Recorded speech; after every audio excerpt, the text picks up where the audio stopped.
తులసిరెడ్డి గారు, ముందుగా మీతోనే ఒక బలమైనటువంటి పార్టీ కూటమిని నడిపించలేకపోతోందా, కూటమి ఒక కుదుపుకు లోనవుతోందా అన్నదే ప్రశ్న. ఏం చెప్తారు?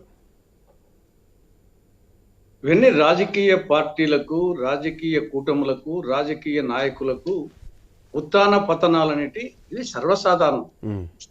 పార్లమెంటరీ డెమోక్రసీలో ఎల్లకాలము ఒకే పార్టీ, ఎల్లకాలము ఒకే కూటమి, ఎల్లకాలము ఒకే నాయకుడు ఉండడం అనేది అది సాధ్యమయ్యే విషయం కాదు. సో మీరు యాక్సెప్ట్ చేస్తున్నారా దీది నాయకత్వాన్ని మీ మాటల్లో, కూటమితో కాదు రాహుల్ గాంధీతో కాదు అన్నది? ఎందుకు యాక్సెప్ట్ చేయాలా? ఇప్పుడు మొత్తం దేశంలో 28 రాష్ట్రాలు, 8 కేంద్ర పాలిత ప్రాంతాలు, 36 ఉన్నాయి. 36లో బీజేపీ వచ్చేసి 28 రాష్ట్రాలు కేంద్ర పాలిత ప్రాంతాల్లో ప్రాతినిధ్యం వహిస్తా ఉంది. 8 రాష్ట్రాలకు కేంద్ర పాలిత ప్రాంతాలకు ప్రాతినిధ్యం వహించలేదు. 36లో 28 బీజేపీ. కాంగ్రెస్ 36లో 23 ప్రాతినిధ్యం. అదే తృణమూల్ కాంగ్రెస్ 36లో ఒక్క రాష్ట్రం, ఎస్పీ 36లో ఒక్క రాష్ట్రం, డిఎంకే 36లో ఒక్క రాష్ట్రం. అంటే ఎన్డీఏ కూటమిలో ఉన్న పెద్ద పార్టీలు తీసుకుంటే ఫస్ట్ వచ్చేసి కాంగ్రెస్ కు వచ్చేసి 36 రాష్ట్రాలు కేంద్ర పాలిత ప్రాంతాల్లో 23 రాష్ట్రాలకు ప్రాతినిధ్యం వహిస్తా ఉంది. నెక్స్ట్ ఉన్నటువంటి ఎస్పీ వచ్చేసి 27 ఉండేటి, ఇది ఒక రాష్ట్రమే, అది 37. నెక్స్ట్ ఉన్నటువంటి తృణమూల్ వచ్చేసి అది 29 ఉన్నా అది ఒక రాష్ట్రమే, డిఎంకే 22 ఉన్నా ఒక రాష్ట్రం. కాబట్టి ఇది మనము ఊహించేదానికి కూడా అర్థం కాదు. వచ్చేసింది 36 రాష్ట్రాలు ఒక్క రాష్ట్రంలోనే ఆడ ప్రాతినిధ్యం ఉండేది మన ఇప్పుడు పార్లమెంటులో. కాబట్టి అది చర్చకు వస్తా ఉంటది. అప్పుడు దానికి అర్థం ఉండాలి కదా. 23 రాష్ట్రాల్లో ప్రాతినిధ్యం వహించే పార్టీ ఒక పక్క ఉంటే, ఈ పక్క ఒక రాష్ట్రంలో ప్రాతినిధ్యం పార్టీ వచ్చేసి యాక్సెప్ట్ చేస్తారు అని ఊరికే చర్చకు పనికొస్తాయి తప్ప అది ఏమి ఉండదు. తర్వాత ప్రజెంట్ పార్లమెంట్ లో కూడా ఫస్ట్ ర్యాంక్ వచ్చేసి బీజేపీకి 240, సెకండ్ ర్యాంక్ కాంగ్రెస్ కు 99, థర్డ్ ర్యాంక్ ఎస్పీకి 37, ఫోర్త్ ర్యాంక్ టిఎంసీకి 29, ఫిఫ్త్ ర్యాంక్ డిఎంకేకు 22. అంటే సెకండ్ కు థర్డ్ కు 99కి 37, 99కి తృణమూల్ కాంగ్రెస్ కి అయితే 29. రాష్ట్రాలు తీసుకుంటే ఒక రాష్ట్రము, అక్కడ 23 రాష్ట్రాలు. ఎంపీల సంఖ్య తీసుకుంటే ఇక్కడ 29, అక్కడ 99. కాబట్టి ఏ పార్టీ ఆ పార్టీ. బీజేపీ ఎందుకంటే బీజేపీకి కూటమిలో ఆ ఎన్డీఏ కూటమి ఉన్న పార్టీలో మిగతా పార్టీని చిన్న చిన్న, ఒక తెలుగుదేశం పార్టీ, జేడీయూ తప్ప మిగతా కాబట్టి అది ఒక టైప్ జరుగుతుంది, అధికారంలో ఉంది కాబట్టి. బట్ తులసిరెడ్డి గారు మీరు చెప్తున్న దాని ప్రకారం దీన్ని కొంత కంపేర్ చేస్తే గనక భారత్ జోడో యాత్ర చేసిన తర్వాత కాంగ్రెస్ పార్టీ గ్రాఫ్ పెరిగింది, రాహుల్ గాంధీ గ్రాఫ్ కూడా పెరిగింది, లోక్సభ ఎన్నికల్లో అది ప్రత్యక్షంగా కనిపించింది.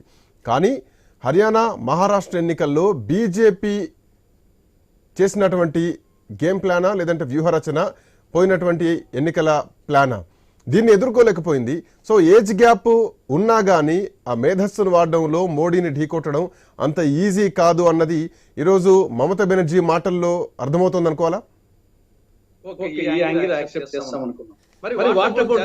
జమ్మూ అండ్ కాశ్మీర్ లో మోడీ వచ్చేసి కంట్రోల్ చేయలేకపోయినాడు, మోడీ నాయకత్వాన్ని యాక్సెప్ట్ చేయలేకపోయారు బీజేపీ శ్రేణులు.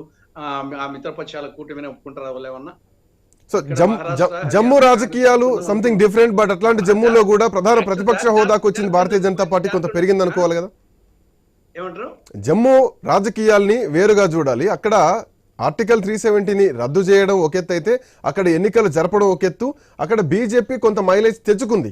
సో అది దాన్ని సక్సెస్ గా ఎందుకు చూడకూడదు?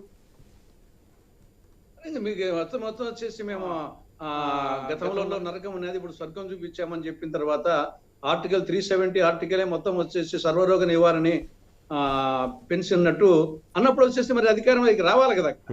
జార్ఖండ్ వచ్చేసి చాలా మంది వచ్చేసి మహారాష్ట్రలో వచ్చేసి ఇండియా కూటమి వస్తుంది, జార్ఖండ్ లో వచ్చేసి ఎన్డీఏ కూటమి వస్తుంది అనుకున్నారు.